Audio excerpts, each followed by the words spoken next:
What's up, War Report family? It's your boy C Dub, and me and the fellas are back for a special edition of the Wednesday Night War Room. Tonight, we got JG with us, and we're going to talk spring football tonight. Fellas, are y'all ready to talk some ball? Yeah, let's go. Let's go. Well, I hope you guys are ready because I am. Let's go ahead and enter this war room. You are now listening to the War Report. Wednesday night War Room. Ike Jones, B. Will, C. Doe, Mike G. With special guest J. Tate. Let's go!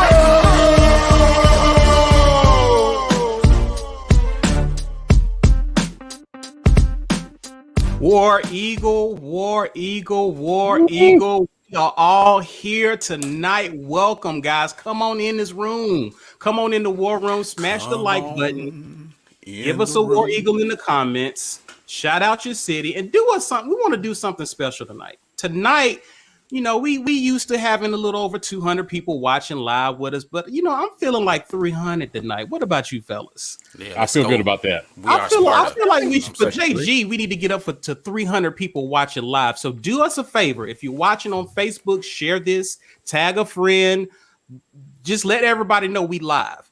Share it across all platforms. Let people know we in whatever here. You Tweet it out, share it, do your thing, do the necessary. We're trying to get these numbers up. So definitely do the necessary. Fellas, how we doing?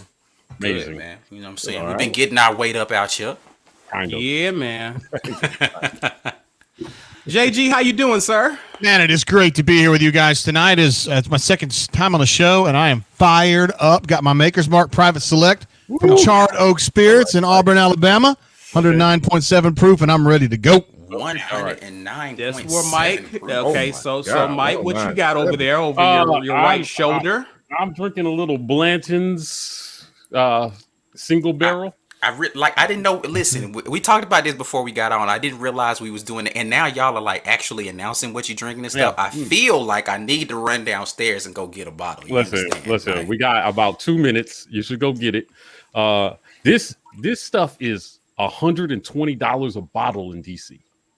So you flexing on how much you spend on your no, birthday, I'm hoping that it's going to give us some powers or something tonight. All right, Burner account. What's up, man? We appreciate that right there, sir. Hey, my man Burner, Auburn Dad for life, joining the crew here. Auburn Dad for life in the place. Appreciate that very much. Cleveland, welcome. Yes, Cleveland Brown. Hell yeah, we love Cleveland Brown. He's the man. Cleveland rocks. The new man in the house. Cleveland rocks. So JG, I hopped over to the bunker for a little bit. Yeah, how'd it go? To chop it up with some of the fans over there. It was insightful. Okay, did they know you were new? I tried to be anonymous. It didn't last very long. Appreciate that, Kyle. Yeah. I think my name gave me away, but it was kind of cool in there seeing we really do share a lot of the same listeners, right? You know, just people who are hungry for Auburn football content. They're getting it wherever they can. The bunker is a great source for that. So, you know, if you're looking for some additional engagement, highly recommend that you go over there and engage with those guys. I feel like this show is a no BS zone, and a lot of times the things that are going on at our site are kind of no BS. So I can see how people would appreciate the values that you guys have. We got them too. Yeah, awesome. Yeah, we don't participate, you know, in the sunshine pumping over here. This is a no sunshine pump zone. None of that. Listen. I know you guys are got your bourbon. You're flexing with your $125 bottle bourbons over here. But listen, y'all ain't ready for my guy Bob Edwards, who's drinking a Propel Kiwi and strawberry. Yeah, get your weight up. Hydrated, my boy. Listen, Bob. Wait, slow. Bob. I hear you, brother. It's a little early, Bob. Slow down. All right. I'm over here with my protein shake and a straw. You know what I'm saying? Real G's drink with a straw. You can put alcohol in anything. Absolutely. Shout out to Auburn Dad again, man. Appreciate you, buddy.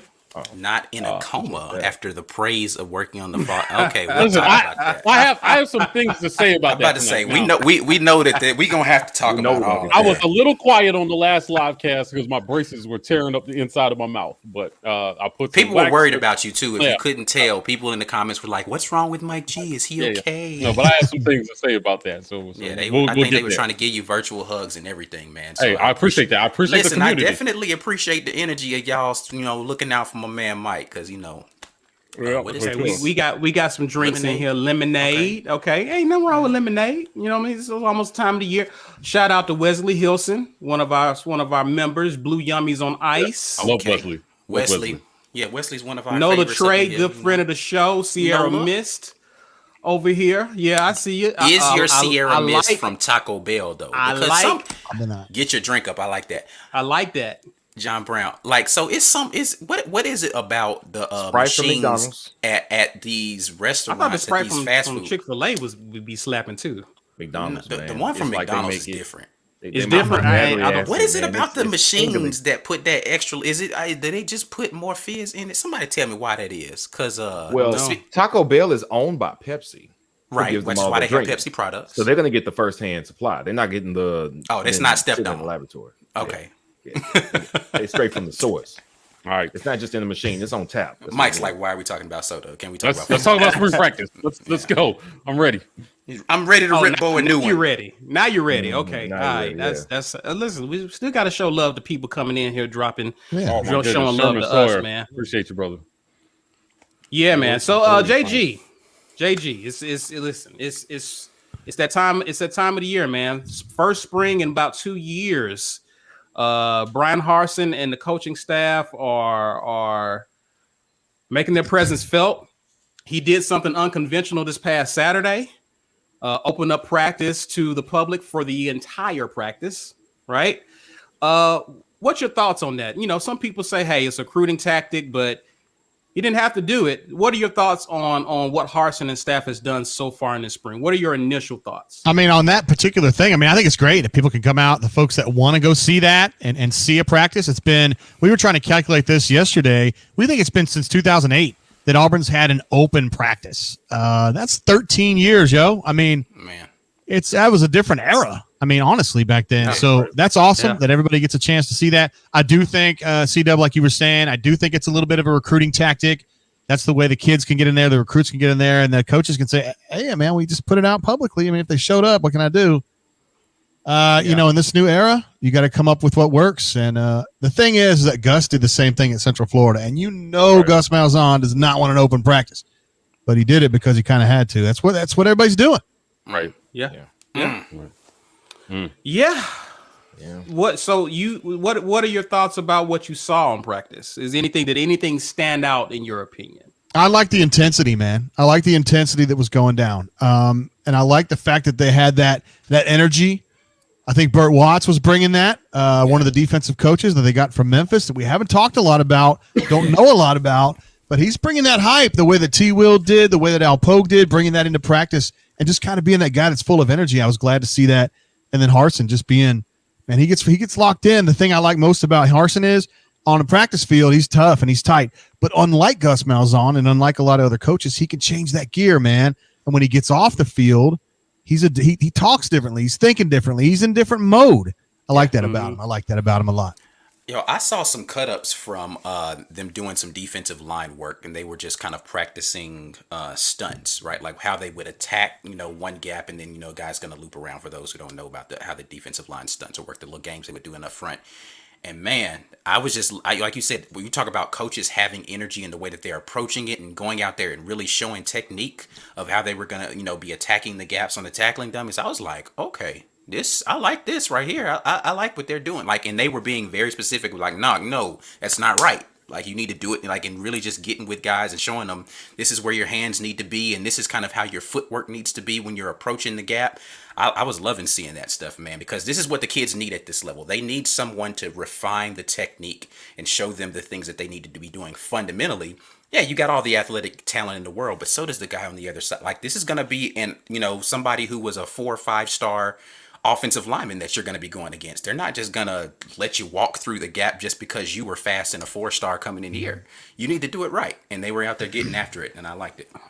Yeah, they're big on effort.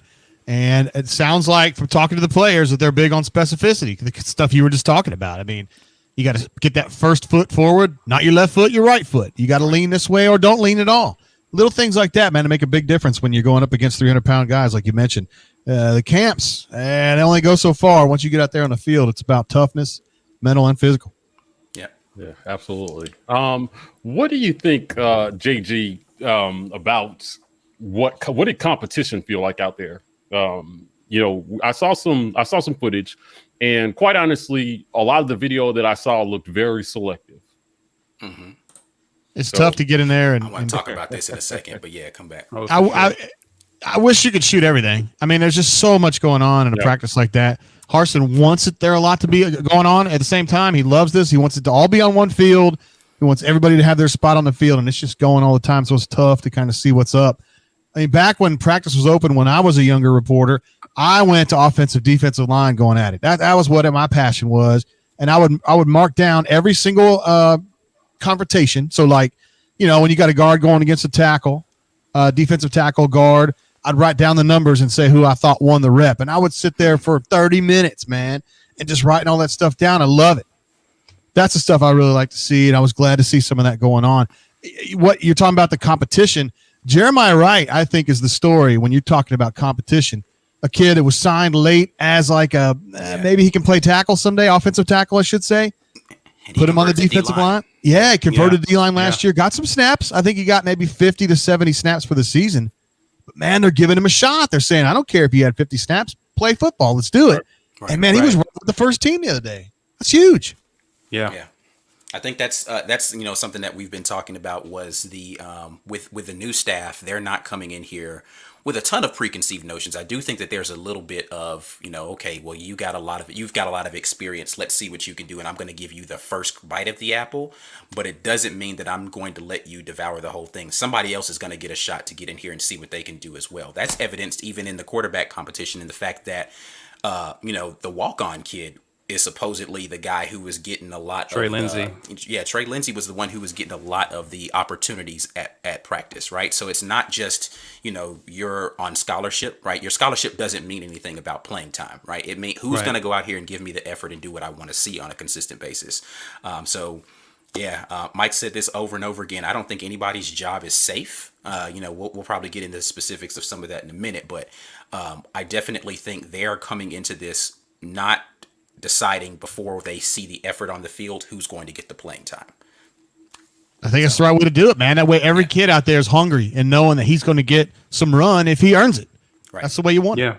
Yeah. And that means everybody's got to bring it every single day, right? Because my job isn't safe, and if my effort isn't there, then I'm going to sit down because somebody else is right behind me ready to take my spot. And what that sets up for is these scrimmages are going to be war. Yeah, like these are going to be some intense scrimmages. If you know that all I got to do is beat this guy to the left and to the right of me to get this spot, it's on. So I'm just eager to hear what comes out of these scrimmages as a result of that. Hey, Mike G, what did you think about Dede coming in at 5'10"? Was that a little shorter than you thought, man? You know what? Not surprised. They always embellish on the height for some reason. I don't know, man. It's like, don't lie about the height. They're going to see how tall you are anyway, right? Like, I don't understand the lie about the height. But I'll tell you what I did think was I heard a lot made of winter workouts. It seems like the information being put out right now is very selective. Now, I heard a lot about some workout warriors during these spring workouts, but nobody was talking about Demetrius Davis hang cleaning 315 pounds and squatting 430 in winter workouts. Right. Well, there's a lot of dudes hitting PRs, man. Right. Now, I'm going to take this opportunity. Shout out Aaron for becoming a member. Listen, I'm going to take this opportunity because we got real alcohol tonight. Talk about strength and conditioning for just a second. If you have not heard, get ready, Jay. You ready? All right, there you go. He already know the drill. Oh man, our next interview is with the one, the only, the great Kevin Yoxel. That's a real deal. That's happening. People. It's coming. It's coming. So, in case you don't know, Coach Yox has looked like this for like 30 years. He has not aged a bit, man. He is every bit of his former self.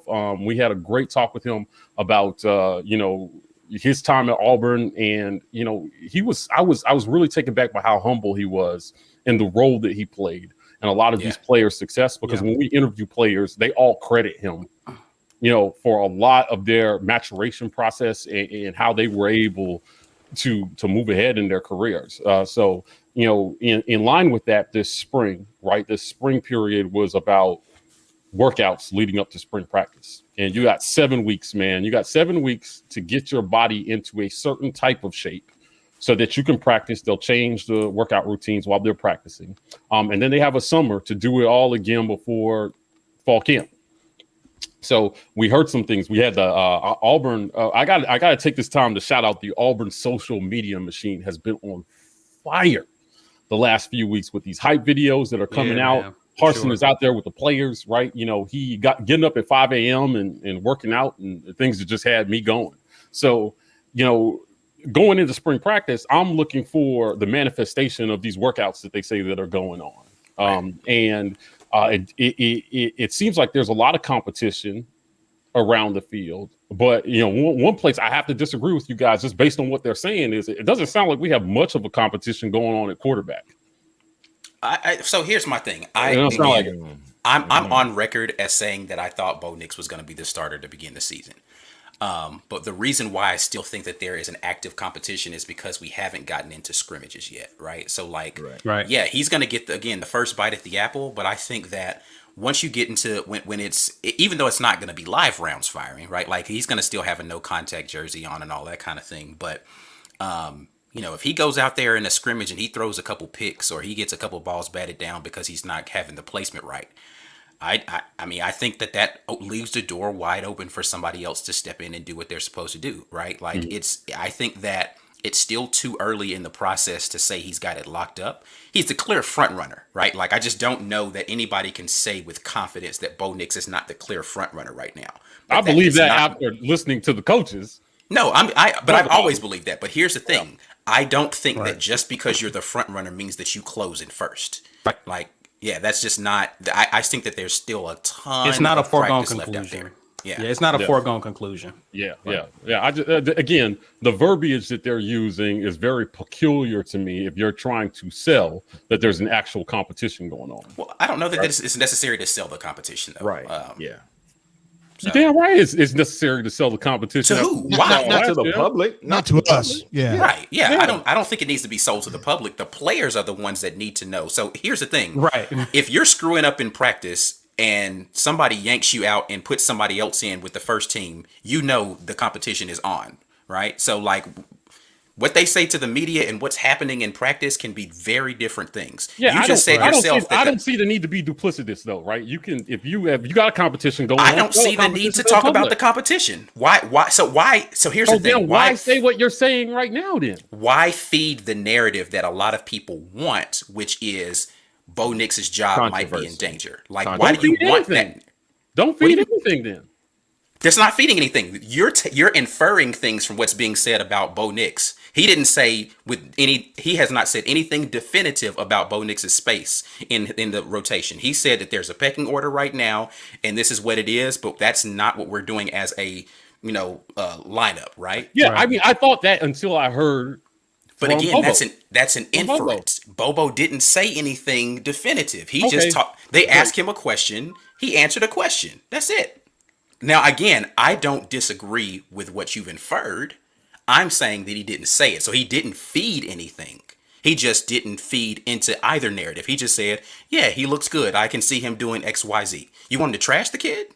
No, I don't think that you need to do either, right? I mean, we're 3 games into practice, or 4 or 5 practices in, right? You have not even had your first scrimmage yet. Right. So again, it just seems like to me, inference or not, you're talking about the public is not stupid, right? Like, so if you get out there and you're saying some things, but you're not saying other things, I just don't say anything at all until we've had our first scrimmage, until somebody has actually separated themselves. So they ask you a question about Bo Nix, you say what? You say, you know what? Everybody's competing right now. We've got a scrimmage on Saturday. We'll see how things shake out. And then That the Auburn actually media wire feeds- is alive Yeah, and thriving. Like, oh, we got a QB controversy. Right. Bo's gonna lose his job. Yes, it does. And what they If don't you had wanna heard do- Bobo go out Yes. there and say what you just said, you'd be on here right now talking about we got an active QB competition. I told y'all, Bo. Well, That's hold not on, a guys. controversy, though. Hold on. That's not controversy. We're If expecting Bobo, hold on, guys. We have a guest here. If Bobo JG knows said what's up. that, what would JG say? Back to you, JG. That's a good What question. would you take from that? I think this is a foregone conclusion. I respect what you guys are saying, Mike G in particular, but I think it's a foregone conclusion, and they're just saying what they got to say. I mean, they're competing, and Bobo was saying the other day that he wants to get DD in a position where he can compete in the fall. I mean, he can't compete right now. He just Right. doesn't have the experience. But in the fall, I want to see him be able to carve out a niche. I'd love to see that. I love DD too. I think he's going to be a very dynamic player, and I don't care that he's 5'10", because he's got other things that can compensate for that. He's very, very quick, and he's a great runner with the football, and he's got a good arm. But Right. he's not going to be a traditional pocket passer. He never was, and he was never supposed to be. So I understand there's just kind of this general malaise about Bo because he didn't really take a step forward last year. In fact, I would argue he took a step back. But for me, this is just me talking. I think the whole Gus thing just got to him and ate him up, man. And I think these fresh ideas, they're going to be able to get a lot more mileage out of him. Okay. And I Okay, fully so expect him to be the quarterback. I'm TBD on that. All right. Yeah, So, yeah. I mean, JG, we know how much it hurts Mike with the idea That's that funny. it may be a foregone conclusion. But I'm not calling a man thick. I'm sorry. Thank you. I would not either. I saw that. based on what you've seen so far, Hashtag JG, pause. with a little bit of reps that the other QBs have gotten, what other QB outside of Bo has raised your eyebrow the most? I mean, you got to give Trey Lindsey some ups. I mean, he's been out there competing, and that's a name that I wasn't paying much attention to.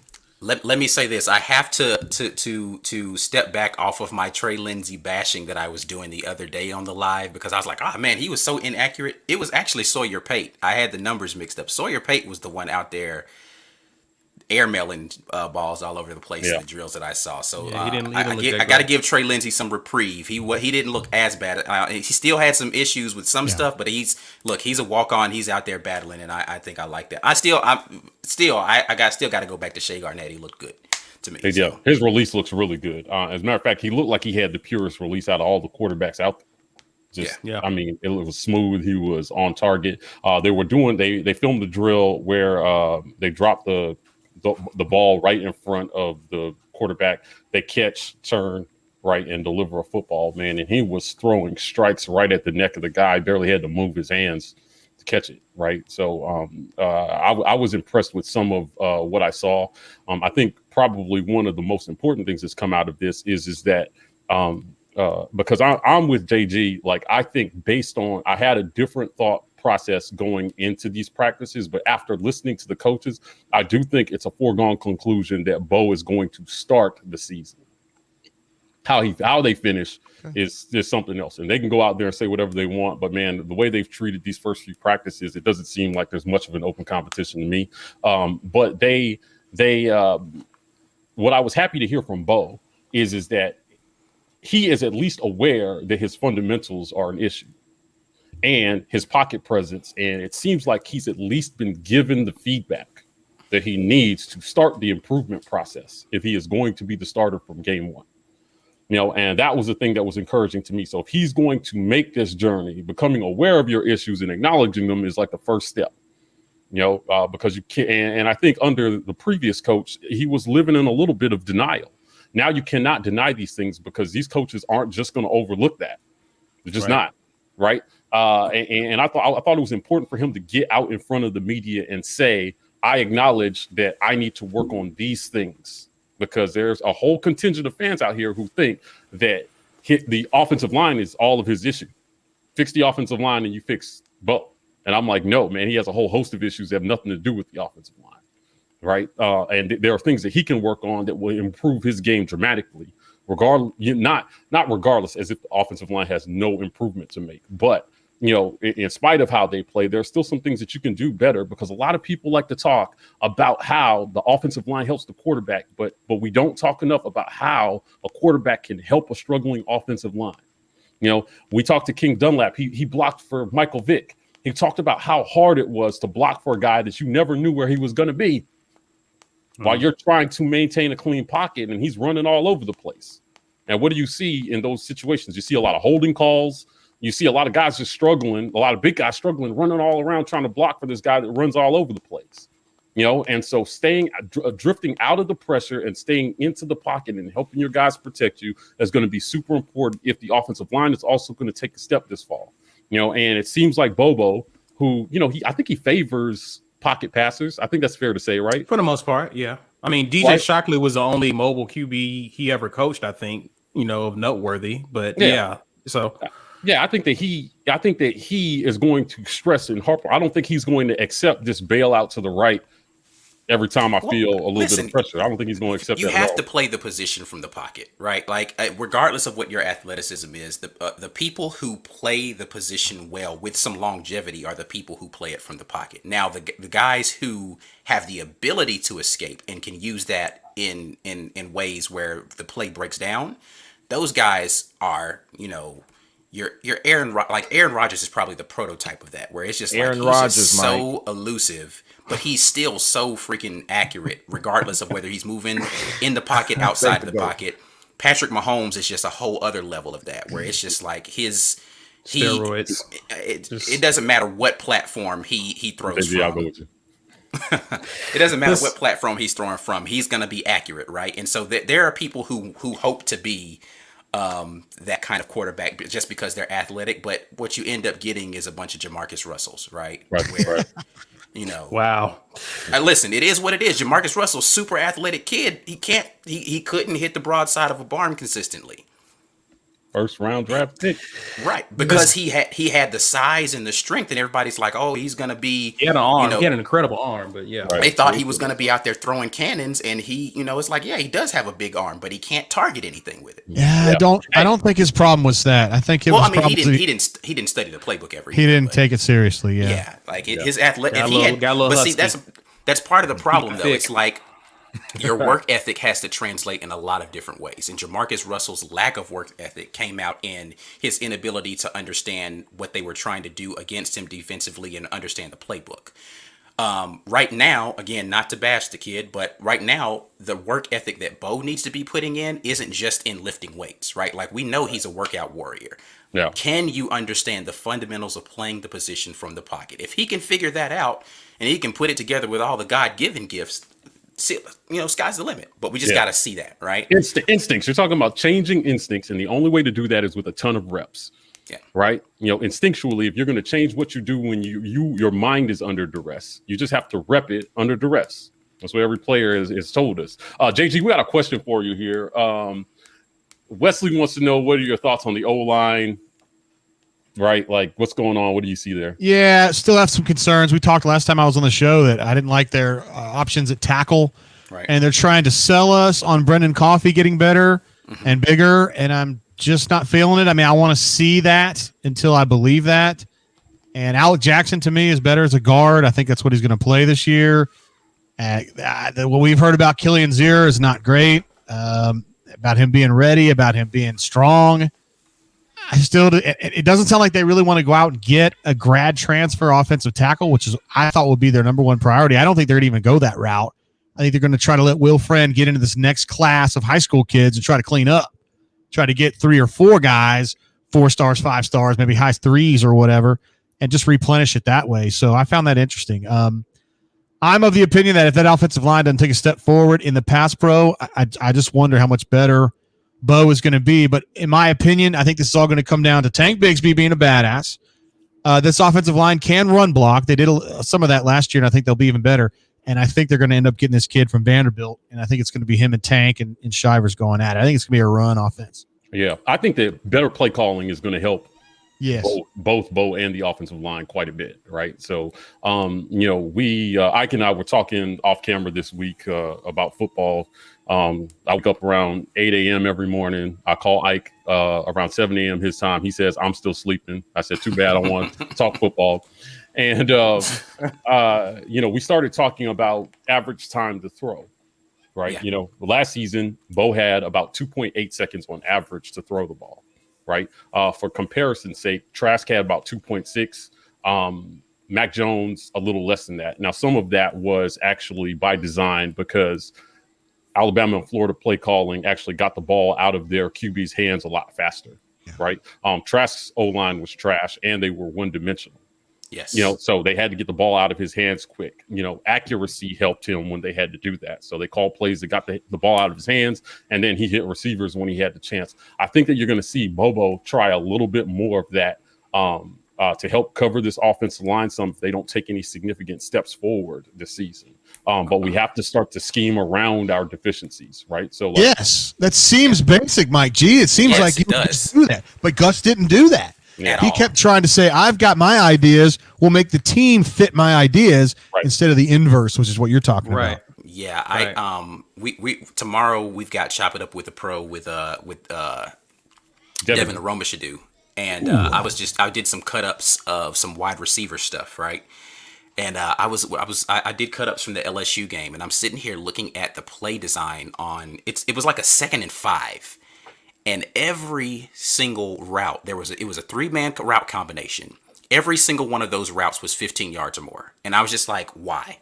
This makes it's 2nd and 5. I'm not saying don't take a shot, but if it's not there, you have to have something that's a safety valve for your quarterback to just, okay, we're going to stay ahead of the chains. Maybe we only pick up 2 or 3 yards by dumping it down to a back here or something but it just wasn't even in the design of the play. I was just like, this is infuriating watching this. I don't even understand who designed this play and why in the scenario of 2nd and 5, this was a good time to call it. Right. It's not like we were losing the game and we needed to pick up a bunch of chunk. It was just, I was frustrated watching the cut-ups. Yeah, the play call was very underwhelming for sure. Yeah. JG, we got a comment here. I just want to use this as like an opportunity to kind of ask you about tight ends. Lamori's Knowles talked about, leaning on the tight ends with us having inexperienced wide receivers. We think we're going to have some breakout guys. But what do you think about the tight ends going into spring? What are your thoughts? Who's standing out to you? Who would you like to see take the next step?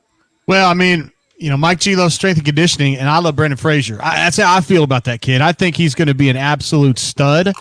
And I kept thinking that all last year, and then he was hurt, and then, Gus, I don't know about tight ends. I think this team's going to run 2 tight ends. Yeah, I think he's going to get a chance. 22. Yes, I do. Yes. I'm with you completely on that. So I think Brandon's going to have a chance to break out. I think Fromm's going to be somebody that has a chance. To me, Luke Deal's more of a blocker than a playmaker. Yeah, right. But I like those two. I like Fromm and I like Brendan Frazier, and I think both of those guys are going to have an opportunity to catch balls, to make plays in space, and to have an effect on this offense, which they never had a chance to do under Gus. Yeah, I think so too. Now, what about fan favorite? People love JJ McGee's. What are your thoughts about him? Guy. Well, they want to use him, and they seem committed. Bobo seems committed to finding something for him to do because he can do a lot of different stuff. Right. I don't tight end. I don't know about. To me, he's like one. There was a big guy for the Chargers maybe 15 years ago. Was it Butts or Natron Means or something like that? Just a big old dude that could just bowl people over. I mean, Jerome Bettis wasn't quite that big, and he wasn't 300 pounds, but just a punishing back. I think he could be better at that than at tight end myself. Yeah, I'd love to see him playing it. I'd love to see him playing a fullback type of position because he's a great blocker at the point of attack. What's the one that they love to do on the QB school, the spider 2Y banana. Basically, it's a fake the dive, and then the fullback sneaks out into the flat. Oh yeah, I'd love to see him. Listen, man, JJ Pegues in the open field. That's not something a cornerback wants to see coming at him at full speed, man. That's just This is the worst nightmare. That's. I mean, you got to think he's probably 2 to 3 times the guy's size and has speed and agility. It's just that's a nightmare, man. So. Yeah, I think we need to find ways to get him out in open space, but definitely utilize because he's a very willing blocker. We saw that last year. He's annihilating guys in the blocking scheme, but you got to find ways to use him. So hopefully they do. I think he's got a spot. I mean, he's just such an athlete, Yeah. Well, listen, guys, listen. We're at 248. We're almost at that 300. So if you Yeah. listen, if you're listening to us, watching this by Facebook, share it, tag people, share this on all social medias. We want eyes on this live show here. Also, man, we got some announcements coming up. Mike G, take us away, man. Yeah, listen, Monday, we drop our interview with Coach Kevin Yox. Listen, man, if you know the War Report, you know we talk about strength and conditioning, and this is the guy who invented it. So you definitely don't want to miss that interview. My weight went up by 15 pounds just talking to him. So he was a wealth of knowledge. He was incredibly candid and transparent with us. So I think you guys will enjoy that. So part one of that interview is actually dropping on Monday. Tomorrow we got to chop it up with the pro. We're doing a film review with Devin Aromashadu. So if you haven't seen Isaac and Co do this segment, please jump on with us. Tomorrow will be the last time you'll be able to even see this segment if you are not an insider. So in that vein, please become an insider. $5.99 a month will get you there. After this next chop it up, only insiders will be able to even view that every other Thursday night. So we have the merch store. I see some people commenting about that in the comments here, asking about it. Hit the merch store. We just dropped some new Get Your Weight Up gear. And lastly, hit that GoFundMe if you want to continue to support what we do. The more you give, the more we're able to do, and we appreciate any and all donations. Appreciate that, Mike G. Listen, let's go ahead and get back to some of these questions, man. I appreciate y'all in the comments. We're trying to get to some of these questions as best we can, but the conversation is getting good, so we just got to let it do what it do. CM, Yeah, let's talk some defense, man. What's the likelihood of Miller coming in the summer and actually beating out one of our current cornerbacks? So there's also been some movement around in the cornerbacks as well. So if he does beat out, who do you see him beating out? Yeah, that's the trick. I mean, it sounded like Roger's been having a hell of a camp so far, and he's made a great impression with his coaching staff. So McCreary, to me, he's got a spot. Yeah. And I love Jalen on the other side, and they've been pretty complimentary of him. So I think that Jalen Simpson, of course, has a chance to lock that other one down. But they kept saying, the guy from Vandy, Mason, was saying the other day, yeah, I might have 6 cornerbacks that I feel like I can start, and I'm going to find a way to get all of those guys involved in what we're doing because I got to have my best players on the field. I don't care if they're safeties or they're cornerbacks or whatever. So Drayshawn Miller is going to be a guy to keep a really close eye on when they get going in the fall. I just don't know. I have a hard time seeing him breaking into the starting lineup. So for me, I'm going to go with Jalen Simpson and Roger, and we'll figure out how he's going to get 4 more cornerbacks on the field. Yeah, I like the fact that he's moving Tennyson to the safety spot. I think that's a good fit for him. And then Nehemiah's going to play nickel, it sounds like. So there's one cornerback out, but that kid can hit now. Yeah. What are your thoughts about Mason? We got a chance to kind of hear him talk to the press. You was actually able to ask him a question. What are your thoughts from hearing him, man? The likability factor with this guy is through the roof. And he seems incredibly knowledgeable. Yes, he's very knowledgeable. I thought it was interesting that he said the other day, I was pretty much going to go to the NFL, that his plan when he got fired from Vander was to go to the NFL. And it just kind of happened that Harsin popped up and he really liked what he had to hear from him and just ended up going to Auburn because he felt like that was a really good fit for him. I thought that was interesting. He was thinking about the NFL for sure. I think this is the best hire that Harsin made. There's been a lot of good ones. A lot of guys I'm very complimentary of, particularly Zach Etheridge and Cornelius Williams. But I think that getting Derek Mason to be the defensive coordinator here was a home run hire in the true definition of it. I think his defense is going to be salty. I think it's going to make a lot of sense. I think it's going to be variable in a really intelligent way. And I think it's going to be functional. I think they're going to be good. And I don't know how long they're going to be able to keep him, but he's going to do a hell of a job, I'm pretty sure. They love fighting for him. And he's always been a guy that inspires a lot of effort. Even at Vanderbilt, he did that. Yeah. So it's going to be great for them. Listen, Mason, I don't know if you're familiar with the card game Spades, but Mason looks like he's holding like 8 to 10 spades just by how he's talking about this defense, man. He looked excited to me. He's never seen this much talent. He's got a lot of pieces. I mean, it's the truth. I got some questions. Maybe from the Stanford days. I don't know, but it's definitely definitely probably. I say definitely probably. It's an upgrade from what he had at Vanderbilt last year. He's probably like, oh man, what like all these guys can run. and they're strong. What am I supposed to do with all of this? So it's definitely a position, and what you said, I think he is salivating over the fact that people are interchangeable. So it's just like, okay, I can plug a guy in here, I can do this, I can get very creative with the schemes.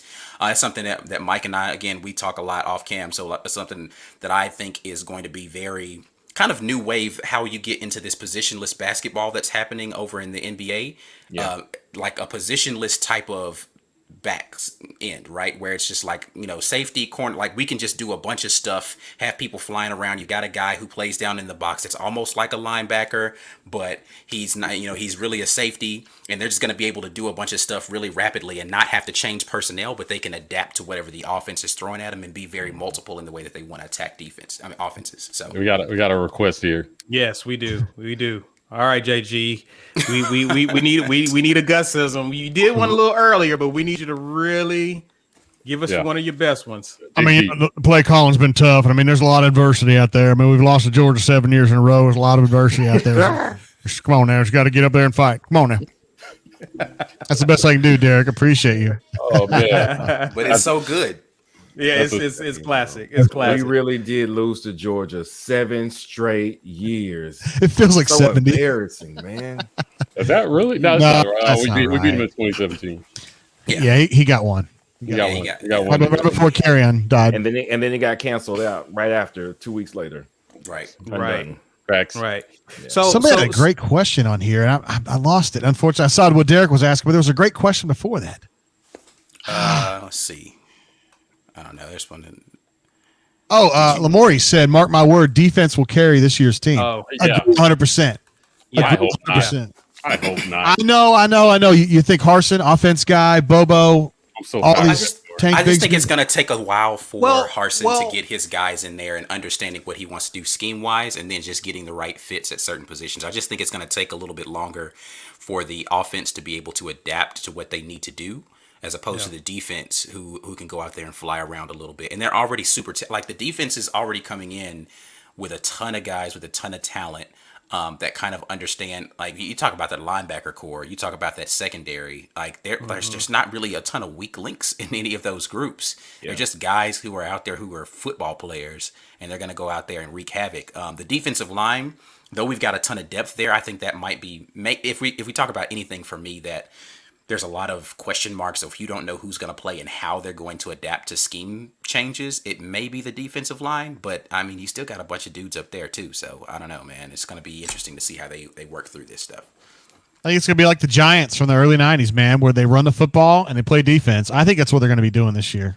It's not going to be particularly inventive, but I bet they're going to be a little more successful than people realize, just as a team.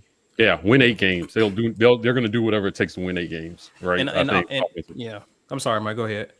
I mean, that's it. I just think that you will see, depending on what happens at quarterback, it'll tell us a lot about whether they go into conservation mode for the rest of the season. So you've got 4 games to figure it out with a road test in there that tells us if we're going to get good Bo or bad Bo on the road. Mm-hmm. I hate to say it like that, but it's just that's been the story of his first 2 years, right? Is good Bo at home, bad Bo on the road. So we got a road test at Penn State that'll tell you a lot about how he's going to do under adversity, because I do believe we're going to start the season with him. And then, based on how they feel about the guys backing them up, I'll be interested to see who wins that backup job, right? Whether it's the safe kind of pick for the backup job. I thought that was the only reason that Lloyd was in the running, because you don't expect to have to play him. Right. I just, he's got 1 year left. I didn't see why Lloyd would be a serious option unless he's going to win the job and get you 10 wins this season. Other than that, no offense to Grant, but I don't want to see you, man. I want to see the future. So that being said, who's left? You got Garnett and you got Davis, and then maybe Trey Lindsey has inserted himself into the conversation here. So the person that wins the backup job will tell you a lot about what they think and where they think the season will go. Yeah, I don't know about that. I think it's going to be a different solution. So, like, if Bo were to get knocked out for the rest of the season with 8 games to go, I think that's a different choice than if Bo's got a sprained ankle and it's 1 game. You see what I'm saying? Right. 8 games to go, Right. I bet it ends up being Dede, in my opinion. 1 game, Grant Lloyd.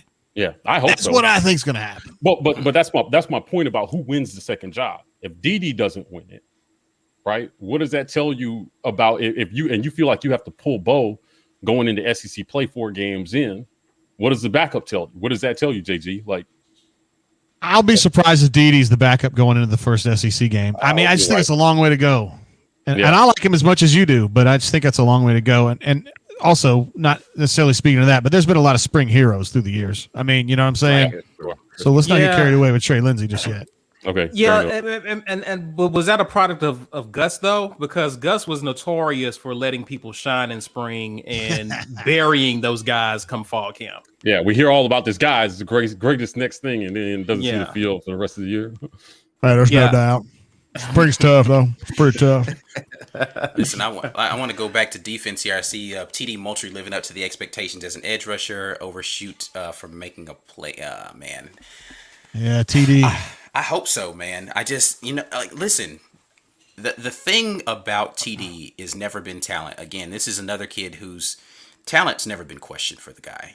It's just his discipline on the field. He stop jumping off sides and getting penalties and put yourself in a position to be able to play more consistently, stay out of the doghouse.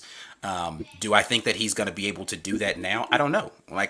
Listen, he's had years of this same thing.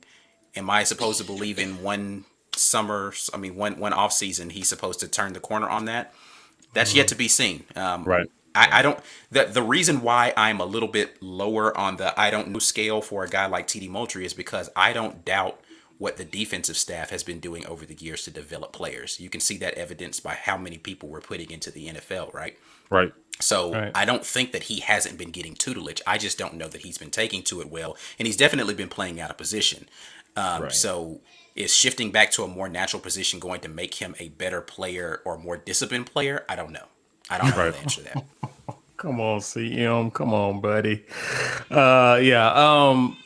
What are your thoughts? What are your thoughts about the rest? You said what, Mike? Put that up. No, don't put that up. I wasn't. Listen. So what are your thoughts on, because Mason, he spoke very well about his assistants, and he loved the idea or the fact that he's on staff with 2 other defensive coordinators, and how those guys are helping him to be very creative defensively with the talent that they have. What are your thoughts about that? Yeah, he's fired up by the staff, man. Schmedding is someone that was kind of pushed on him in the sense that he came over from Boise, but I think that Derek's gotten along with him really well. It's a good mix of young and old. I mean, you got Zach working with him on the back end, young guy. Well, I guess Zach's, fairly young.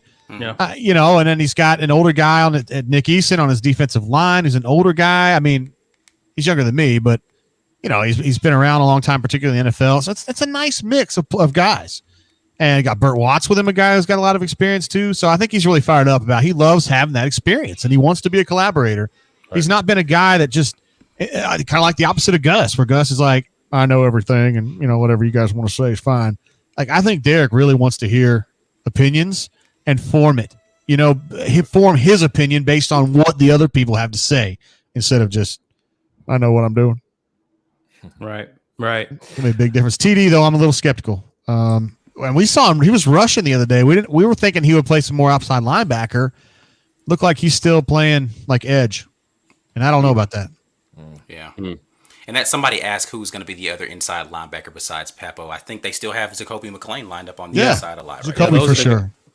Yeah, those are the guys slated, and they put on some weight in the offseason too. So I think they're primed to play that position this year. So I mean, from what you hear them talking about, somebody asked about the snap count that those guys had last year, like they were just constantly on the field, and I think he's going to be rotating some guys in a little bit more this year to try to give them some rest. But I think they look like they'll be okay, man. Like to me, if you're allowing them to do what they do naturally, which is just fly around, they'll if they've got the wind, if their conditioning is right, they'll be okay, because those kids want to go out there and knock some heads around. Yeah, you talking about linebackers specifically? Yeah, I love Wesley Steiner. I think he, to me, is the most underrated. Like, the best player you don't know about, like just you guys know about him, and I do too. But I mean, like, your casual Auburn fan doesn't know who Wesley Steiner is, and I think they will 6-8 months from now. I think he's going to be outstanding, and I think Cam Riley's going to be another one that steps up and Cam fills Riley, a role. Yeah. I'm looking forward to seeing what Cam Riley's going to. Man, he's so long, man, and he was coming along so well last year. Wasn't quite as physical as I was hoping he would be, but I think for him it was more about over processing things rather than being soft. I don't think he's soft at all. So I think this year Derek's going to know that about him, going to make his reads a little more straightforward, so he can just kind of hit more, instead of thinking too much. Yeah. So are you seeing that to Jonathan Harris' question? Do you have those guys more so inside or outside, or where do you envision them being productive? Wesley's definitely going to be inside. Cam Riley for me is probably a money backer, depending on how they use him. I just got to see how they're going to use him this year. But to me, he's probably more of a weak side guy. Yeah, and clean up stuff a little bit more in space. So for me, Wesley Steiner would be the next generation of inside backer. It's going to be interesting at the edge / outside, the 4-3 linebacker. 3-4 linebacker position, because there's a lot of guys who are vying for that. You've got the transfer kid from Northwestern. You've got the freshman that we just got. What's his name? Derek. Somebody help me with names. Y'all know I don't know people's names. Who now? We just signed recently Brooks. for that transfer from Brooks. So from Dylan Tennessee. Brooks. Dylan Brooks. Thank you, Dylan Brooks from Tennessee. You've got the Chandler Wootons of the world. You've got freaking I don't know, man. We just got a ton of guys who I feel like can line up outside that are that they can rotate in and out. And that's the thing, again, when we talk about defense is likely going to be the strength. There's just so many pieces that you can just rotate in and out that I don't know that we drop off just because you've got your second team out there. Like, it's just a ton of people with talent that they're just coming at you in waves, and they're going to remain fresh unless you're going to try to run tempo on us and tire them out. I just don't know how you can combat a team that's as deep as what they look like they're going to be. Right. Montario Munford, listen, this stood out to me. Lee Hunter looked like a man amongst boys out there. He looked insanely awesome in the way that he was taking on double teams and just kind of pushing people around out there. So I think that's encouraging. He's kind of they have him playing at Zero Tech, or I didn't watch a ton of the. No, he's inside. Yeah, for sure. Okay. Zero Tech.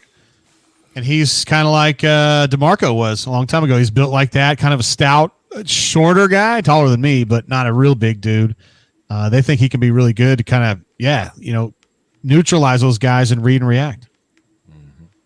Yeah, and that's what you're going to need up front. I think they're going to be requiring a lot of that that two gapping stuff up front, and he seems like he's going to be able to occupy space. If he's a space eater like that, oh my goodness, the nose that Zacoby McClain has for the ball and the speed that Papo has to the ball, they're going to be knocking people around the whole game if he's up there gobbling up double teams and making sure that that center or that guard can't get to the second level, and they have a clean fit for the run fits and all that. Man, they're going to be coming downhill in a hurry. So I'm kind of missing KJ Britt in that kind of scenario, man, because he was built for it. But again, I think Wesley Steiner is going to be that kind of guy too, where he's going to be able to see it and go get it, just because he's got the size and the speed, and he's got a good head on his shoulders too. So. Yeah, one thing about Wesley Steiner is he's probably one of the 5 smartest football players I've ever met, whether they went to Auburn or not. I mean, I'm telling you, that guy has like Rhodes Scholar type intellect. So I'm interested to see what he's going to be like when he gets a chance to kind of become an everyday player, because I think he's just going to bring like this whole different level of football IQ, and it's going to be exciting to see that. He chose Auburn over Stanford, and academics was a big reason why he chose it. No kid. Yeah. Wow. All right. Okay, cool. Are we living in the upside down, or like? No, man. Auburn, listen, man. Academically, I mean, I can say it, of course, because I worked on campus for so long, but they have been getting closer and closer to being I don't think they'll ever be a Vanderbilt, because they don't want to be that exclusive with who they let in. But academically, the rankings of the different departments and the programs has been climbing for the last 15 years for sure. Yeah, we talked about this a little bit, but yeah, when we're talking about guys inside, Jeremiah Wright is definitely a guy who is going to be a problem for offensive lines to deal with on a consistent basis. He's big and athletic, and that's one of those hard things to find when you're talking about along the D line. And I think he just kind of already understands what needs to happen, right? And that's when you don't have to coach a guy on when he can be instinctive and kind of just understand what needs to be happening, then he can play a lot faster. And then if you got a guy who can do that and operate really quickly, again, that's nightmares up front for an offensive line to try to deal with, because they have to be super sound in their blocking assignments to even get plays off then. Yeah. Well, Yeah, I'm excited about the McClain and Papo duo. I'm just excited about what Mason is going to be able to scheme up for our linebackers in general. Indeed. I think that there was once upon a time we were linebacker you, where it was just literally linebacker after linebacker. If you haven't seen our interview with A.T. Williams, I highly suggest you go back and watch that. Just you talk about smart guys that you talk to. He is just one of the smartest players that we've interviewed. We asked him about what it was like to come up behind guys like Mark Brown and Dontarius Thomas and Carlos Dansby, right? And then play alongside Karibi Dede and Travis Williams, and then go undefeated, as a starting linebacker on that squad, and it just seemed like at once upon a time we were just producing guys at that position consistently. And then, we had guys like Bynes along the way, but, the production at linebacker kind of really fell off, and we had some talent fall by the wayside along the way as well too. So, it'll be interesting to see how much better in the 3-4 we can be when those guys step up and start doing what we've seen over the last 15 years.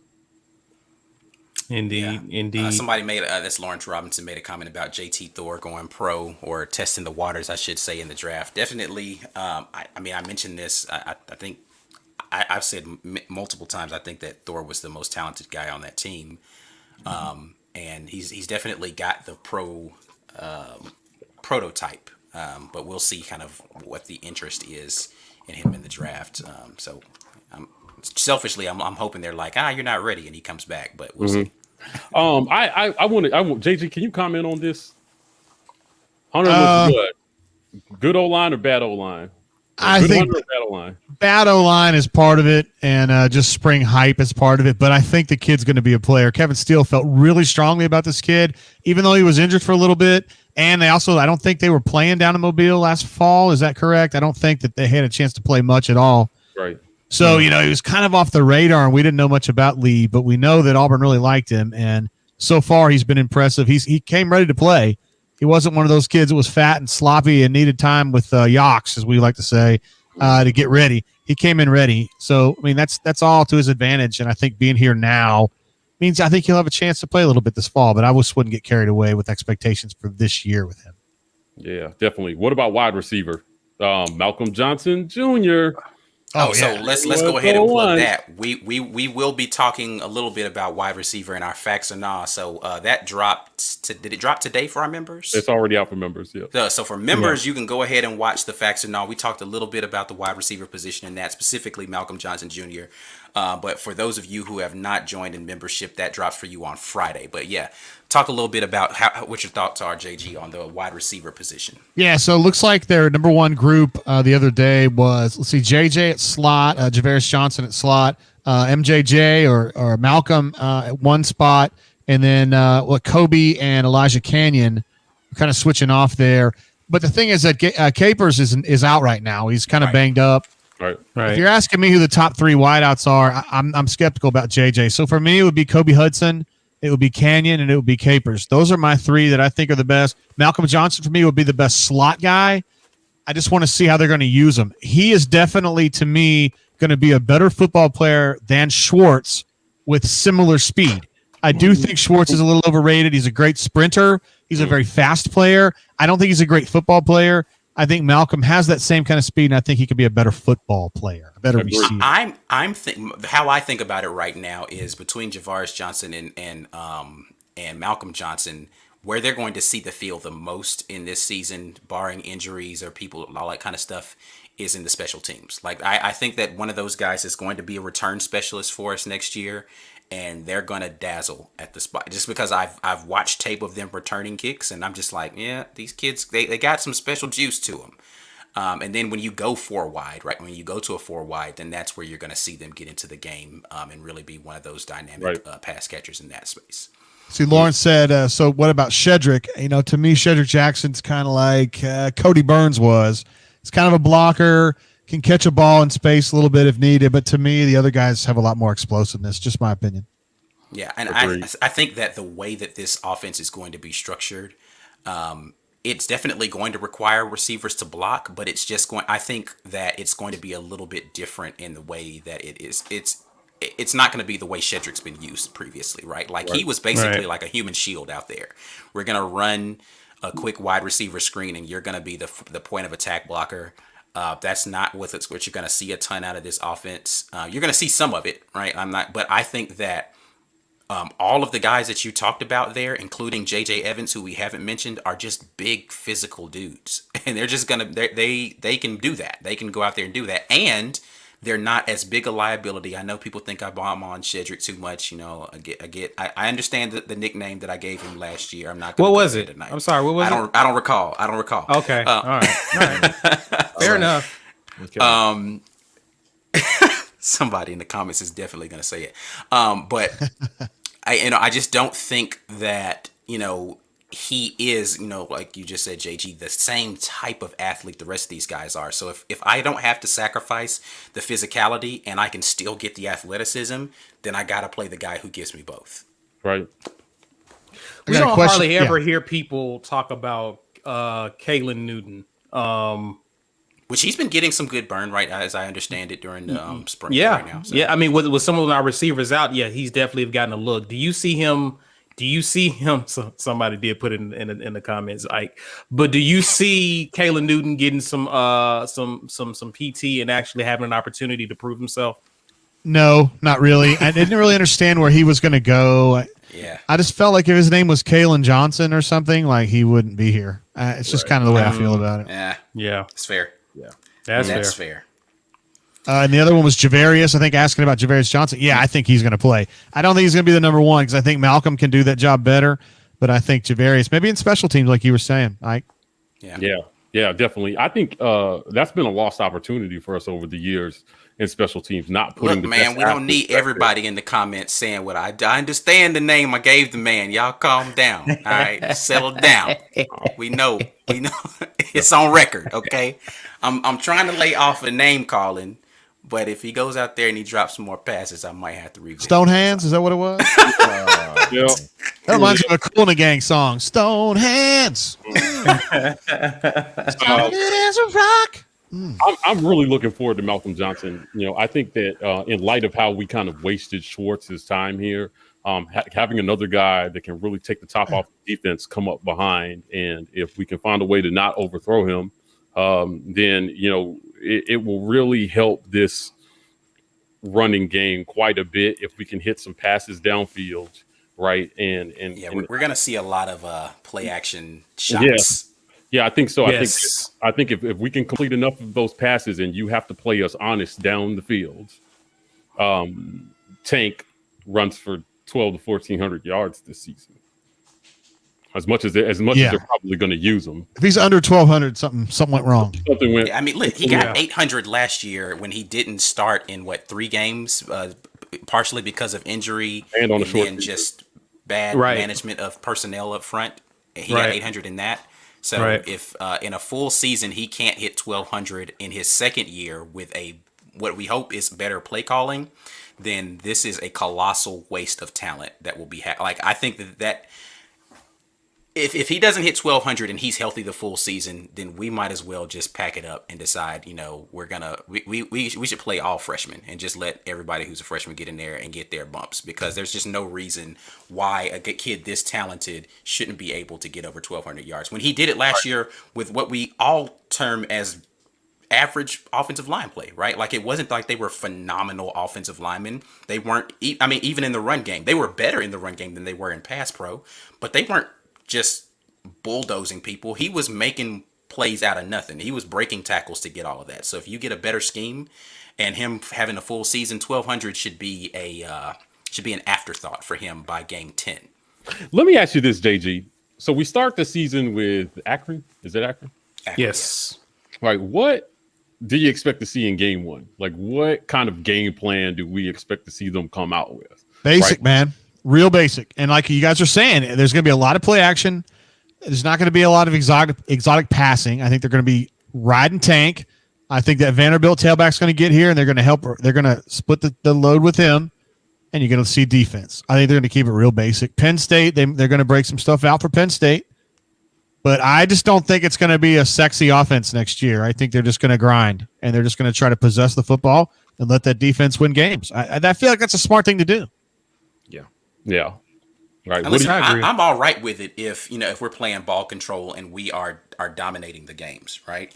Mm-hmm. I don't have to see an offensive explosion to feel good about what we're doing offensively. What I would like to see, though, is that schematically we've decided that it's okay for drives to last longer than 6 plays and end in scores, right? And I just don't know that the previous coaching staff had that philosophy. They felt like we've got to score in like 4 or 5 plays and get off the field and go on. Like it's and you have to just sometimes be okay with, this is a shot play, right? Like we intend the first look on this is gonna be a bomb. If it's not there, there's an outlet guy, and that's I commented this on the last live.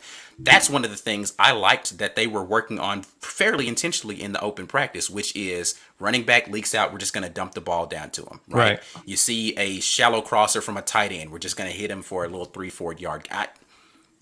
There's nothing wrong with doing that. You get do the math with me really quickly. If we get 4 yards every play, how many yards do we get?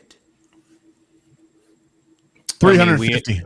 I'm talking about within one three. You end up with getting a first down. You get a first down, right? And they give you another chance to do another first down.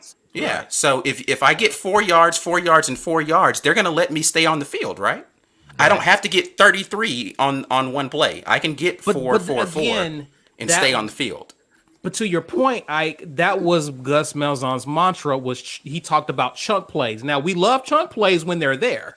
Yeah, right? I'm not saying don't take your shots. You got to do it. It's a mandatory thing for every offense. Stretch the field. But when you prioritize that over taking what the defense gives you, it becomes frustrating when you're missing plays because you're trying to get the home run play. Right. And I think with Harsin and company, I think that I'm actually fairly decent at math, Walt. So hey, listen, don't bag on me too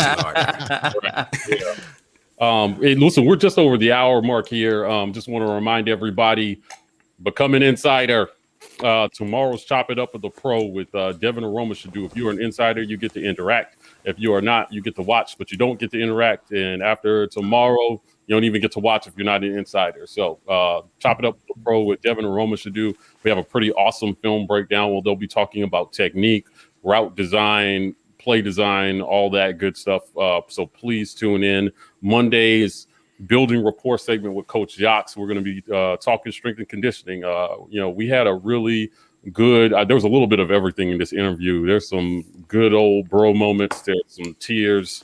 It's just a lot of good stuff in that. So I highly encourage you to watch out for that on Monday. Hit that GoFundMe if you want to support what we're doing. And of course, we got your Get Your Weight Up gear in the merch store. So hit the merch store for that. We're in the Letterman right now. It feels like Christmas morning. So get you some of that. And now back to your schedule. It feels like disappointment in eggnog. I don't understand. JG, let me ask you something. In terms of season success, right? What do you think is a successful season? We're a week into practice, and I know it's probably a premature question, but what do you think is a successful season here for Brian Harsin in his first year? 8 wins and signed some high school good offensive tackles. Agreed. The end. Yeah. Right. I think it's that simple, man. Get your offensive line straightened out and win 8 games and show that you can do this, that you're competent. I think he is. Just show it, and then let's build from there. That's what I would say. So does it matter to you? Hey, you're about to get kicked out for saying this. It's just that'll get you fired. Does it matter to you which maybe 8 those wins are? Does it matter do we have to sneak a Georgia, LSU, Alabama, or an A&M? Yes. Okay, so we've got to get one of those. Yeah, beat Georgia. The last guy couldn't do it. Yeah, facts. Period. Yeah, it's fact. Yeah. Yeah. So And also, I'm pretty fired up about that. I'm fired up about that Yox interview too. By the way, Kevin Yoxel. He says hi, by the way. Yeah, I mean he's the man, dude. I'm not sure I'd still be here if it weren't for Kevin Yoxel. I was really, really fat, 317 pounds, and I went to him when he was Auburn strength coach and said, I don't want to be this anymore. And he gave me, like he sat down with me. He didn't have to. He wasn't getting paid for that. And explained a bunch of stuff to me. Took me in the weight room, the old weight room they had, showed me some exercises, and he said, just stick with it and check back with me, periodically. And I did. And I lost 100 pounds because of the things that Yox told me to do. It took me 8 months, but I did it. And one time I was hanging around Yox. He was very proud of me for doing that. And it wasn't a coach, but he was like a staffer, was like, I said, I want to do some of these workouts that the football players do. Look, man, am I going to be as good as Dontarius Thomas? No, but I wanted to see if I could go through it because I had lost all that weight. I was pretty in shape for me. I mean, I still looked like like a dad, but nonetheless. And this staffer goes, you're fat, but couldn't do anything out here. And Yox turned around. Yox was pissed. And he said, you shut your mouth. That man lost 100 pounds. You've never lost shit in your life. Don't tell him what he can't do. JJ, you want to do it? And I was like, I don't know, Yox. But anyway, hey, I JJ, standing up for me. Listen, thank you for cursing for me. My mom was watching, so I like that you said it. He did blow up though and had my back on that. So he's a great dude. He's a great dude. JG, we got a request here. Yeah, I see that. This is the stand up hour of JG Tate. You guys are having him out here. I'll tell you something real important to our offense is chunk plays. We got to have those, and we're trying to score. And if we can't score in 5 plays, we just might as well punt it. 5 plays.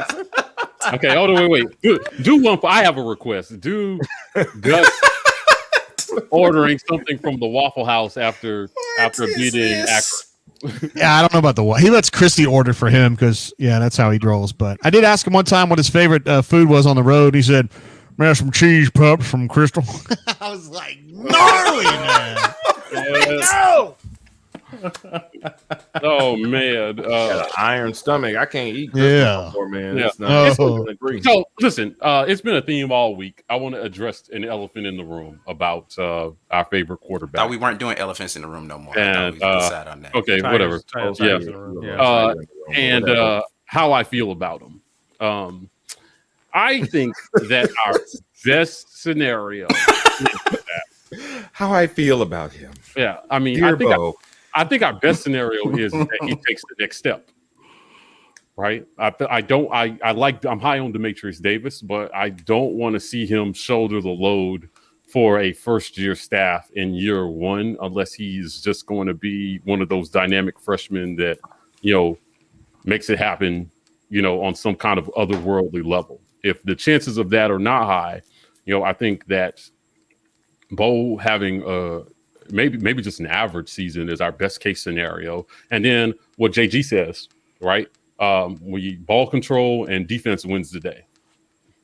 That's a good season for Auburn next year, right? So I agree.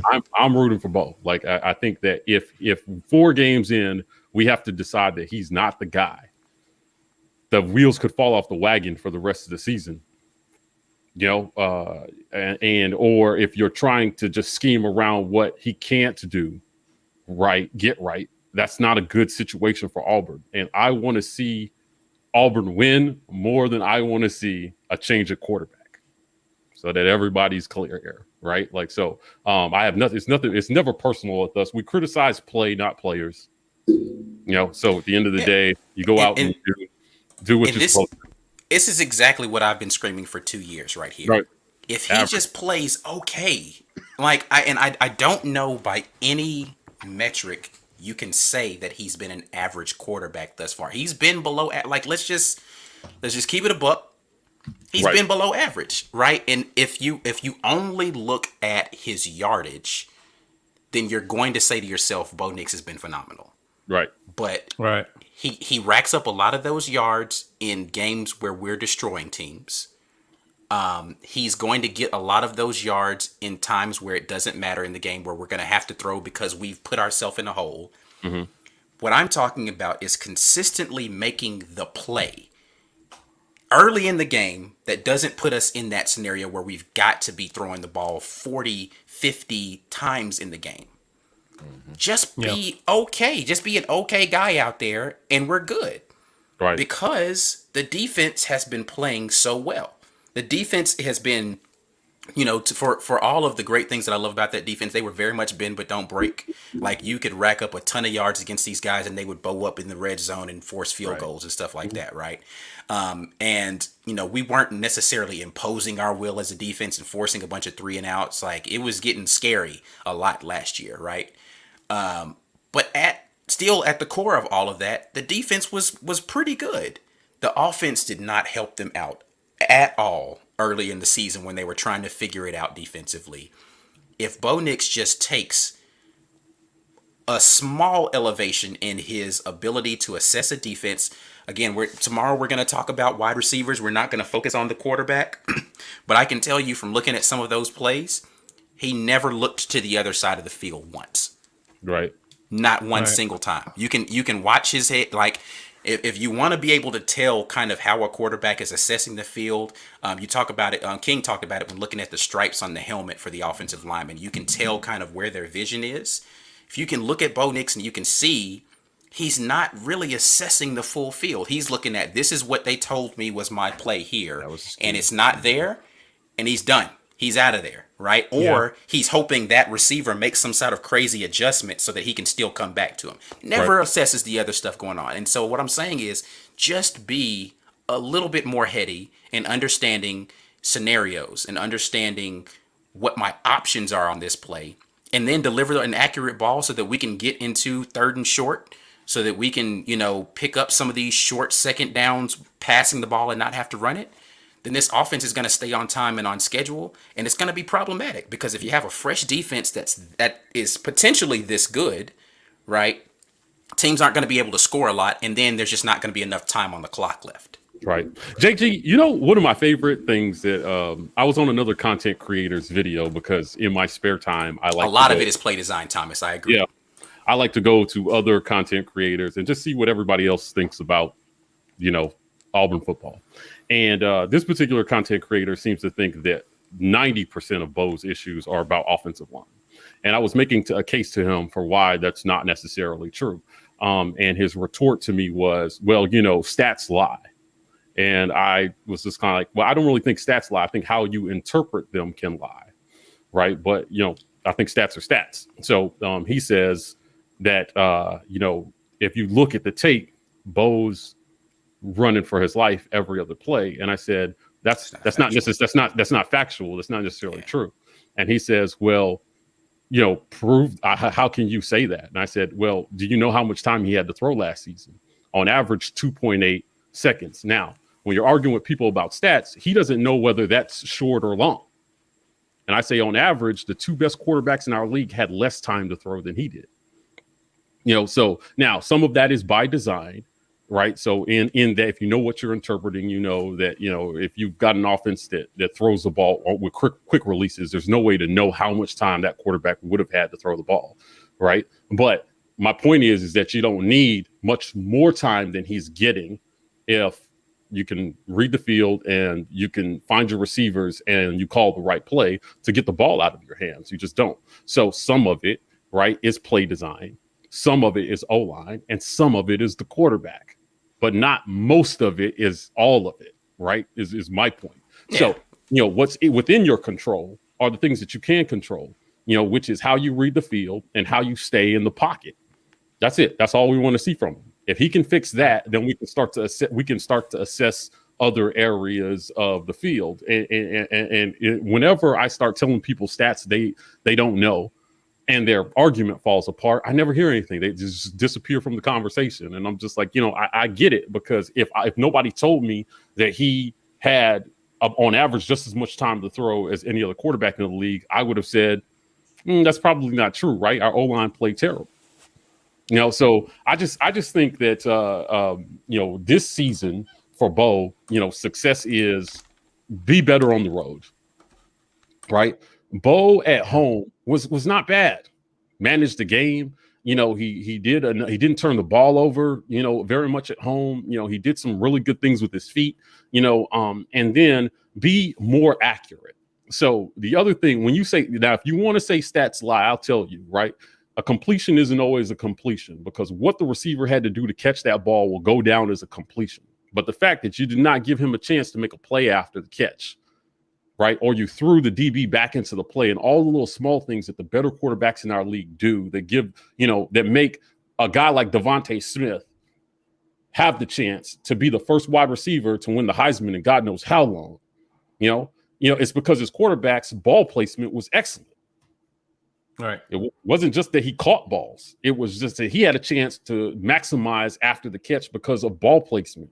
Those are the things that I want to see him do better, since he's going to start this season as our quarterback, right? So in game one, that's what I'm going to be looking for. How does not just is he completing passes, but how is he completing these passes to start the season? Are they crisp? Is the ball over the right shoulder? Does the receiver have an opportunity to make a play after the catch?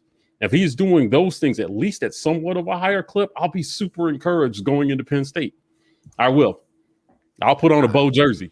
You know what? I think you make a good point. Mark the time. Mark the date and time. It's March 24th at 9:20. Jersey, if he can do that in the first two games. All right.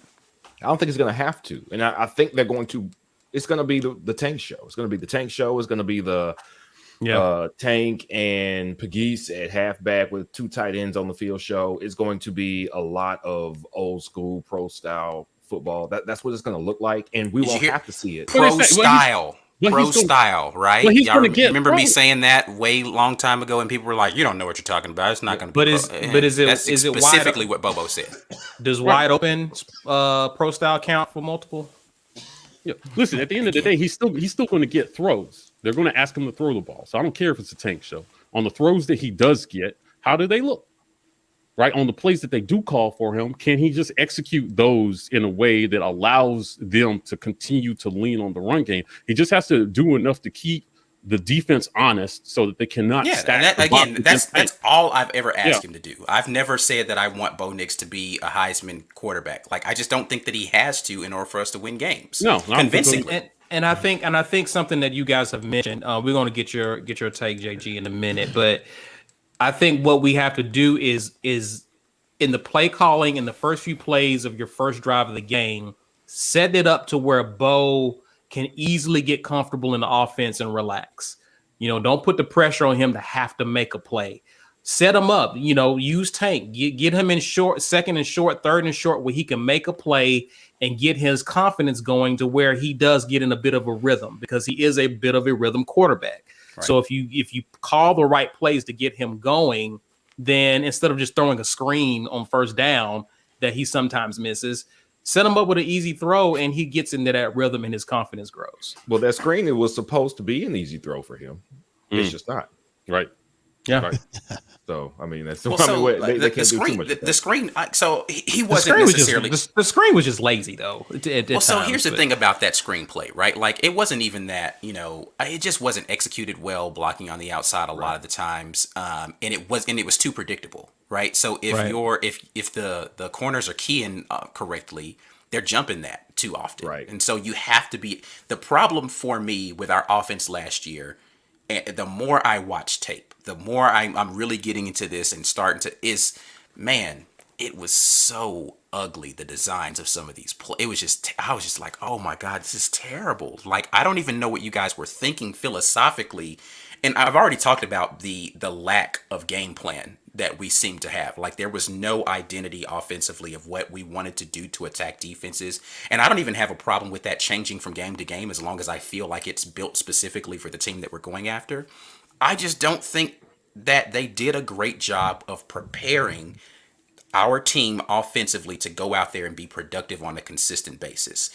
And so if you're going to just have guys go out there and do stuff, you do need Herculean efforts from your players. And that's going to make a kid look way worse when you're asking him to throw the ball 40-something times per game, and he's not built like that.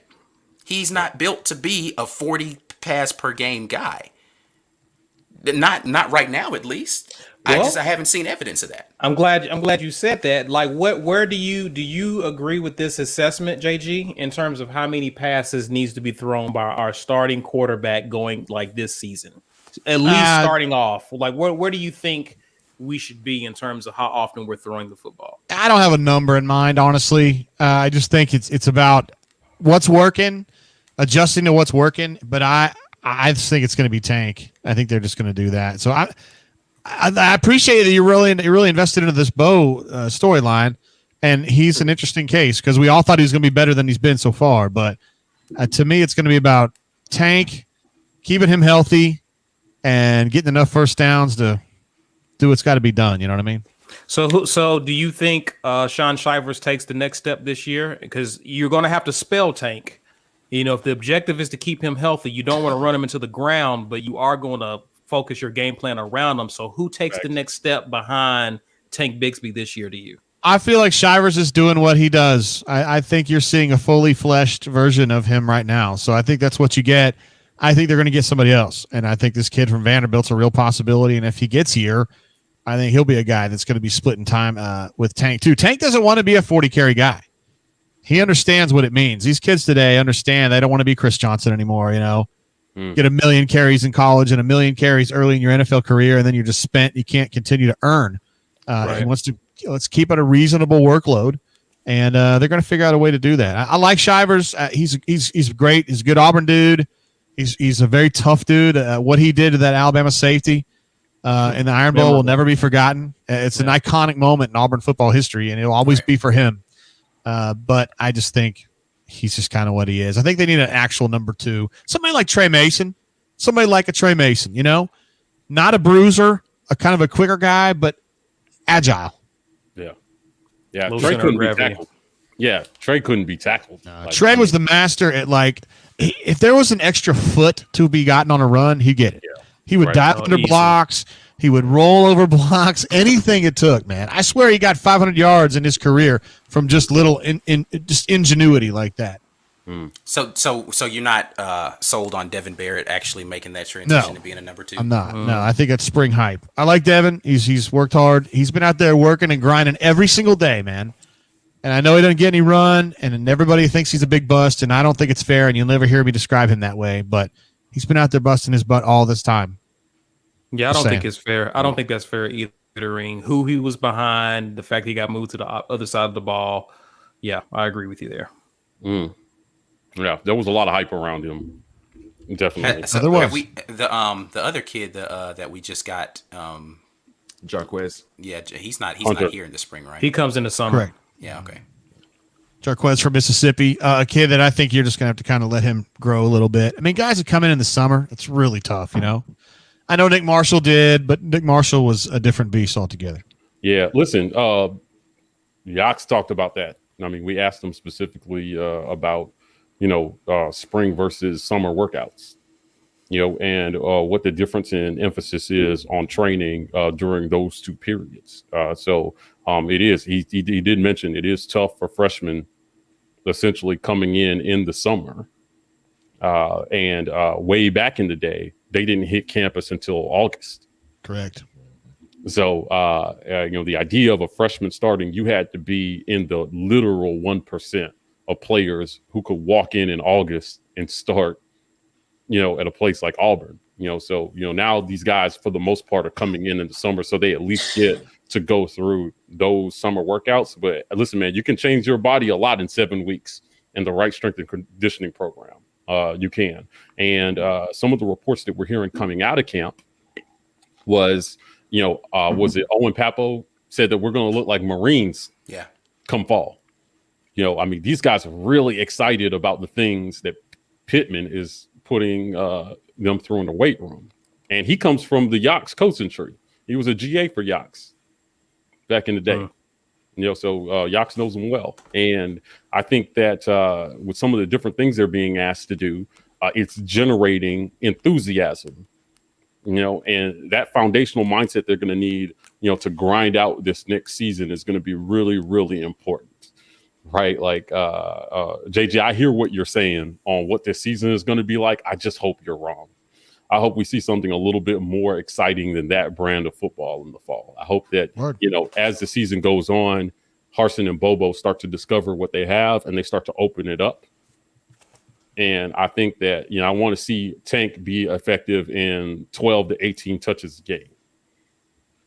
right? Like that's what I want to see. I want to see him run for over 1,000 yards on 12 to 18 touches a game. I just want them to be more inventive. If Tank is going to be your guy, I mentioned this before about one of the things I liked about the way that Clemson uses the running back, right? It's like, all right, great. You want to stack the box against him. We're going to find other ways to get it into his hands. And I think Tate can be that kind of back we can catch it out of the backfield. I can even split him out on a play, right? And he's going to run an actual route. Like, I just want to see them understand.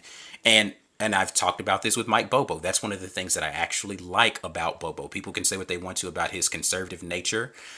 He understands who his playmakers are, and he's saying he's going to make you defend his playmakers in a variety of ways. So I'm going to get the ball into their hands, and I'm going to move them around, and we're going to figure out ways that those playmakers can be effective, even if you think you've got a way to bottle that guy up. Right. So looking forward to that. JG is Tank gone after this year? You think? Yeah.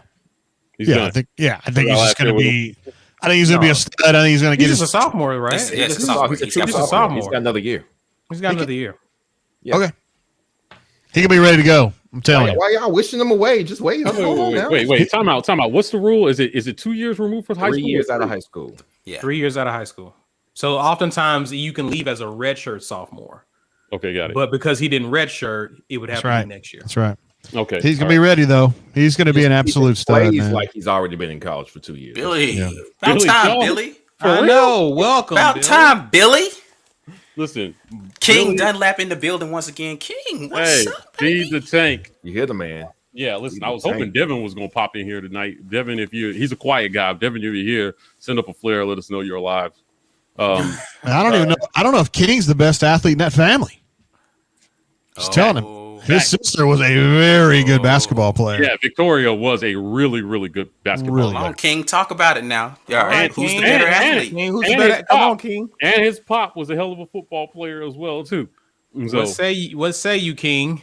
yeah, I mean, and his girl is a crazy good volleyball player. They're a family full of athletes. Mm-hmm. Insane. Oh, he says Victoria hands down. Or hands down. For sure. So this fall is going to be interesting. I've set aside a select number of things to break this offseason Auburn football games, and we're still working out how we're going to film that and bring that to you guys live during the game. JG, you do something that I admire, in that sometimes you will go live. I saw a brain drain, like a 7-hour brain drain. Was it the draft that you were sitting Like through, how? or was it what was that you were sitting through? No, it was the football games, man. I got really drunk and we just kind of went for 7 hours. Yeah. Wow, man. I was in awe of that. I was like, I don't think you got up one time. Well, I probably did. I don't know. I have ways to make it look like I didn't. Okay. CGI and all that. The green screen. I know you're on the toilet. Yeah. Yeah. Just prop up the doll. Yeah. Wow. Okay. Rain All drain right. from the bathroom. That's a whole. Yeah. Never mind. That was a whole joke. Never mind. Yeah. Just kidding. So we'll find a way to bring you guys some of that. But I expect this to be some emotional ups and downs this fall with this team as we watch Harsin go through the process. But I will tell you, in terms of coaching, I like at least what I'm hearing and seeing for the most part. I think that Harsin has proven himself to be at least a good figurehead and emotional leader. The players certainly seem to have bought into what he's selling, the ones that stayed. Agreed. And I think that the excitement that we are feeling from the players is something that we have not felt in quite some time. So the new energy that he's bringing in is going to be something that's really important, because if you want to win, I think the other thing about a successful season is just a season in which he wins enough games to be able to recruit in 2022. Right. I think his biggest recruiting tool will be what he accomplishes with this team. And JG, to your point, you got to look competent while doing it. So players can come in and say, this guy's going to know what to do with my talent.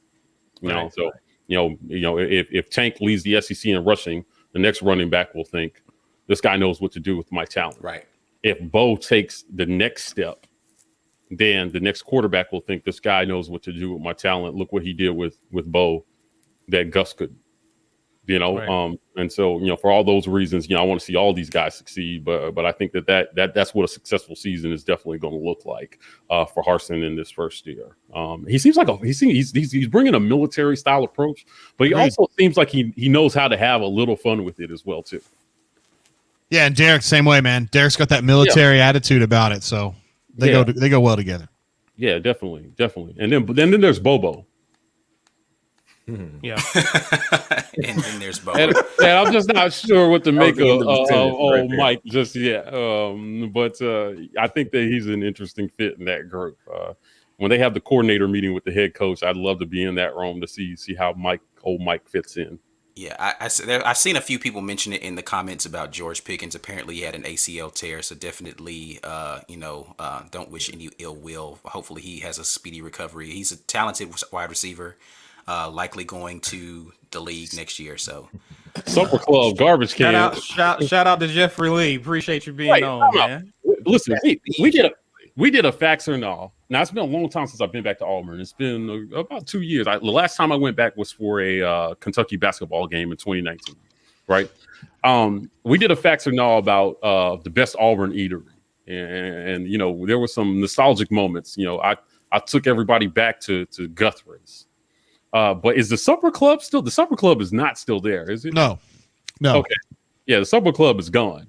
Because what I remember about the Supper Club was it was a loophole. You got these membership cards, and it allowed them to stay open till 4 a.m. in the morning when everybody else had to close at 2. So Supper Club was like our last place to go to drink. Definitely. It's been a while since I've seen Elizabeth. Yes, I was going to send out an APB for Elizabeth. She has been missing, but working hard apparently. So JG, where if I go back to Auburn right now, where am I going to eat?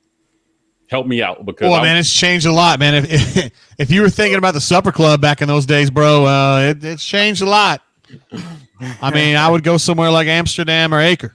Okay. Which is a totally different deal than as the Auburn resident, you already know you gotta tell the people what's up. Bow and Arrow, Acre, he's right. Bow and Arrow's good too, yeah. Good.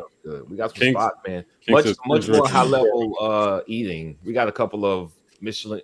Do we have a Michelin award winner? They opened one of those. Was that free drinks for you, King, or was that for anybody? You had different privileges around the campus. Yeah, right. That sounds like a little football player privilege right there, King. Yeah, listen. I used to get some residual hanging out with King, right? Because they'd be like, they'd see me standing next to him, and I was 145 pounds, and we had a good time out one time with the guys. This girl came up to me and says, "You play football?" And I said, "Yep." And she said, yeah. And I was like, "Why not? I'll just roll with it." Right. And she says, "What position do you play?" And I looked at my frame. I looked down at myself, and I was like, "I can pass for a kicker." Listen, if she says it, then it's money. Yeah. Because I understand that Danielle knows what she's talking about when it comes to food. So shout out to Danielle out here in the comment section. I saw you earlier. That's right. But I appreciate you rolling through with us. And shout out to Richard for joining up with the team, Well, she said kicker. I told her kicker. And she said, she looked at me and she says, "A black kicker?" And I was like, man, I didn't think that one through. I didn't think that one through at all. I don't think we've ever had one. Reggie Roby? He wasn't at Auburn, though. Oh, well, yeah. Yeah, right, yeah. So that lie fell apart real quick. But I think we made out later. All right. Well, still kind of worked. Yeah, all right. I think the alcohol was what was working, actually. So got away with that one. Sky Bar, I see you mentioning here about the Sky Bar. I do remember Sky Bar. Man, listen, that place changed names like 4 times while I was at Auburn. Fourth quarter, Blue Room, and Sky Bar. It's been Sky Bar for a solid 10 years though. Is it still the Sky Bar? Yeah. Okay, well, there you go. Okay. The tender chick, loving it here. So listen, we're in this thing. I just want to remind everybody that Chop It Up with the Pro is tomorrow. So Devin Aromashu, Ike Jones, and your boy Mike G back in the background controlling the film. So I don't say a lot during these segments. I let Ike and whoever our resident player is get on and chop it up. So they'll be looking at film, become an insider so that you can come in and interact. These sessions really are about you guys. So there are hundreds of people on these lives. We can't always get to every comment on our chop it up sessions. We do make a concerted effort to answer mainly comments and interact with you guys. The merch store is up. Get your way up merchandise. It is looking fresh. I'm wearing it right now. GoFundMe if you want to support what we're doing. The War Report is growing every week, and your support allows us to be able to bring you guys more content. And JG, we want to thank you, friend of the show, for coming on again and blessing us with your presence, your insight, your knowledge, your wisdom, everything you bring to the table, man. Bourbon, thank you, man. Thank you for the blend. Your Gus impersonation. Mike, you paid a lot for that, to be fair, but I did, and I drove a long way, but I got it. But you got it, and I think that's a great bourbon to have if you're going to have just one. It's a really nice one. I've got like 50, but that's cool. It'll last me a while. I'll still have this bottle for the next time you come on the show. After spring practice is over. So hey, I love what you guys do. Love that you guys keep it real. No BS. I feel like we're on the same team as far as that goes. Yes, glad sir. thank you all for letting me come a second time. Yeah. We'll have you back after A-Day gets here. We'll have to bring you back through. Word. I'm on. Awesome. Well, guys, listen, you know what to do. If you haven't already, please like and subscribe to us on YouTube. You can also find us on Instagram and Twitter at The War Report. You can also find us at TW Report on TikTok. We're signing off, but as always, War Eagle. War Eagle. War Eagle.